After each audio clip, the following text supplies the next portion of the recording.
Hey everyone, it's Sandra and it's time for November favorites. I apologize if I randomly start sneezing. You know when you feel like you're about to get sick? Any second now. I'm just kind of on the brink. I'm hoping that I won't get sick, but I can kind of feel it coming. I've had a runny nose for the last couple of days. Anyway, this video is not about my runny nose. It's about the beauty products that I have loved over the past month. I am also going to throw in some non-beauty favorites, so stay tuned if you're into that stuff. I'm going to talk about it at the end of the video. I'm not going to talk about skincare in this video. I am planning on doing a video that's solely dedicated to my current skincare routine. I started the fall off really into the darker brown and mauve nude lips, and I just got sick of that. After 2 months of non-stop dark mauvey brown lips, I switched it up and embraced paler nude shades over the last month, and I've been loving it. I've really been into nude pink lips again. Like my last video, I used the Burberry Kisses in the color nude pink. That's one of my all-time favorite nude pink lipsticks. I've really been into that. And then the other two lip products that I've been loving that I wanted to share with you, the Chanel Rouge Allure Ink Lipstick in shade 140. This is a liquid lipstick. I'm not the biggest fan of traditional liquid lipstick formulas.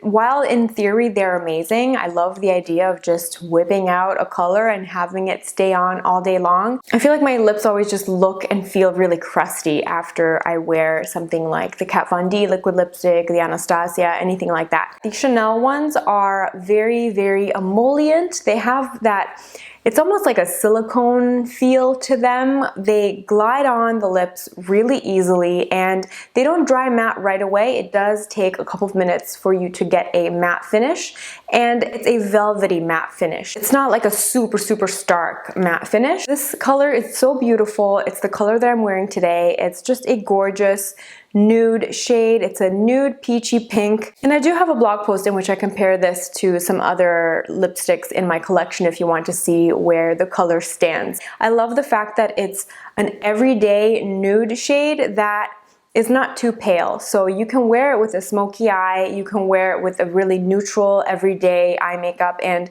it doesn't make me look washed out ever. It doesn't last all day long. If I wear it to work, I will have to reapply after lunchtime, but I do find that it wears nicely. It never gets crusty, it never gets uncomfortable.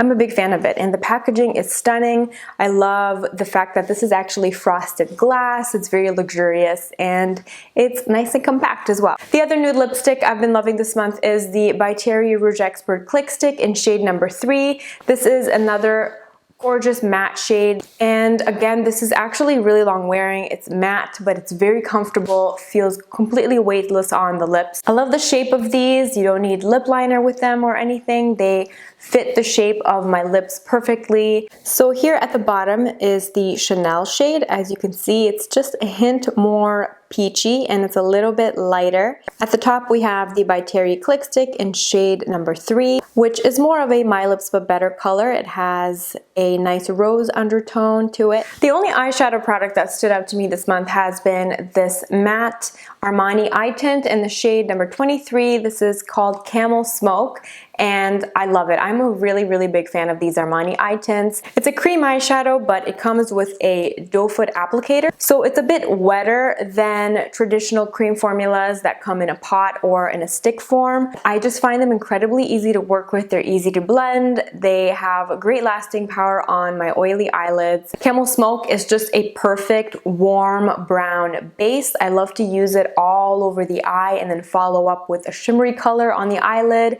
I love to use this in the crease. The color selection is beautiful. I also have a shimmery one that I absolutely love. So if you're a fan of cream eyeshadows, you need to check these out. Moving on to face products, I have a concealer here that I don't think I've talked about on my channel in quite a while, and it's by Charlotte Tilbury. This is the Charlotte Tilbury Retoucher.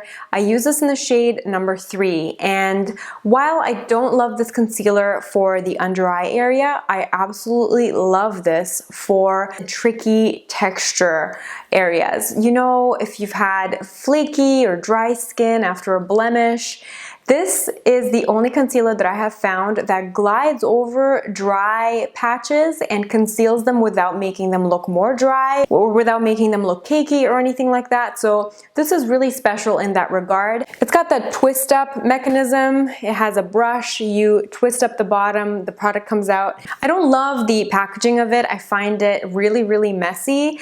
It never dispenses the right amount of product. I either don't get enough product out or I get too much product out. So it definitely has room to improve in that regard. But when it comes to the formula is beautiful. It's got this very gorgeous silky texture to it, and the pigments just glide over the skin and covers hard to treat areas like dry patches and stuff like that. Now, it's not pigmented enough to cover acne scarring or any deep pigmentation. I still prefer the Laura Mercier Secret Camouflage for that.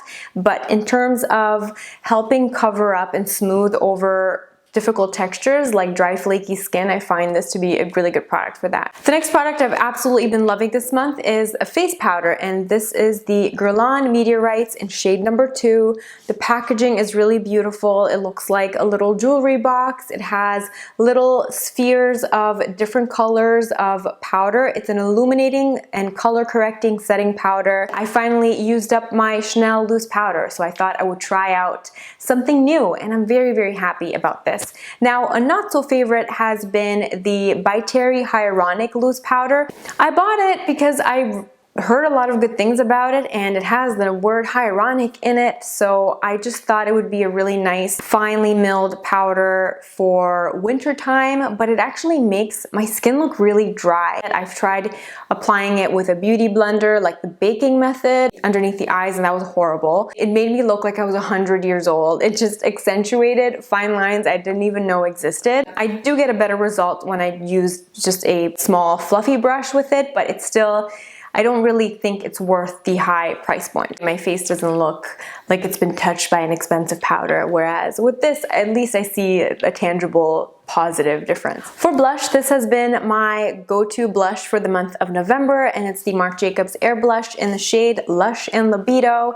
I think I've used this in like 2 makeup tutorials so far, so you know I love it. But I just wanted to give it a mention. I love the mauvey pink undertone of it, and the formula is beautiful. For lip products, I have found my holy grail lip balm this month, and it's by First Aid Beauty. This is the First Aid Beauty Ultra Repair Intensive Lip Balm. It's very minty and fresh. It has a beautiful soothing and cooling effect on the lips, and in terms of texture, it's very similar to the Nuxe Rêve de Miel lip balm, and I just love this a little bit more because it has that minty freshness to it. So when your lips are really, really sore and you apply this lip balm, the minty feeling just kind of soothes and cools down the lips. It feels great. It's actually matte, so when you apply it on your lips, it won't interfere with your lipstick at all. It won't make your lips look shiny or anything, so you can use this during the day.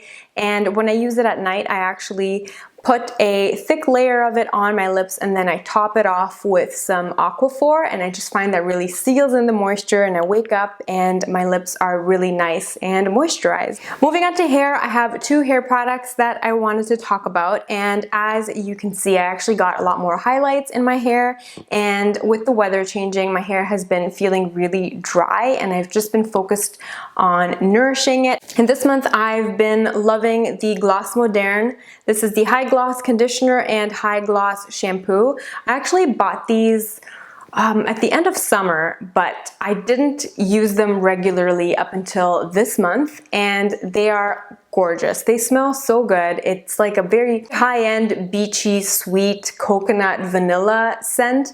I absolutely love the packaging. I love the fact that they both come with pumps. It's sulfate free. I think this is a California-based brand, and I love their aesthetic. I heard about them on Instagram. 2 of my friends on Instagram, Melissa and Mallory, they were both raving about this line, so I decided to give them a try, and I absolutely love these 2. Now, this is a very, very pricey line, and I think that if you have really, really thick hair, I would say maybe skip this because you do need quite a bit of product in order to get a thorough clean. So if you have thin, fine hair, it's fine because you won't be using that much product. But if your hair is really, really, really thick, I think that you will go through it quite quickly and then it can get really, really pricey. I love it because it's extremely gentle.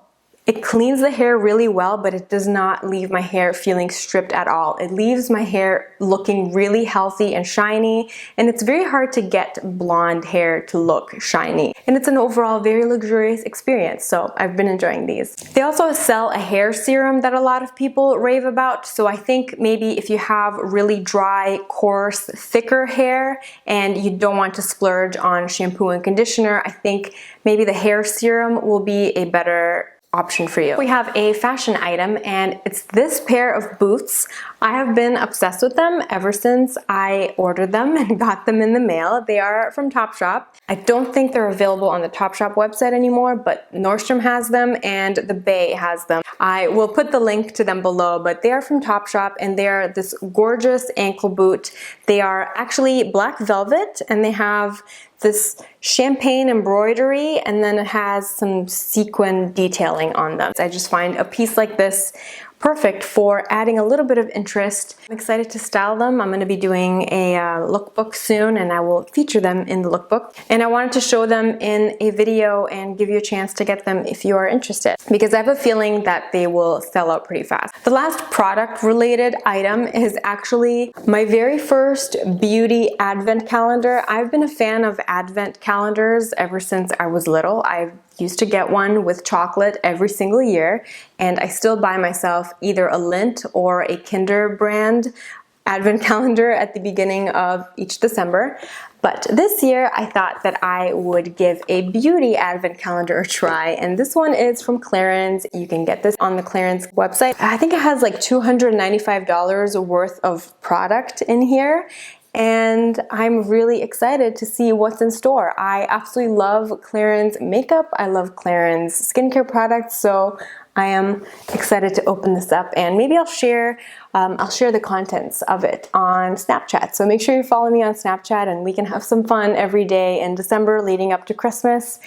We can see what goodies are in here. So if you want to join in on the fun and get yourself an advent calendar that's beauty themed, check out the Clarins one. I think it'll be really fun. And finally, I wanted to share 2 podcasts that I've been loving. You guys always seem to like it when I talk about podcasts that I'm listening to, so I thought that I would keep that going, and whenever I discover and love new podcasts, I always make a note to mention it in a favorites video. And this month I have been obsessed with 2 podcasts. The first is Heavyweight, and I think the season ended, but it's great. You can binge listen to it if you have a long car journey or on your commute to work. And it's just really great storytelling. It's real. It's about this guy from Montreal, and in each episode he revisits a person from his past and he just kind of dives into that person's story, and it's done really well. It's funny, it's emotional, and it's real. It makes you think, it will make you laugh, it will give you all the feels. And another podcast that I've been loving is called Modern Love,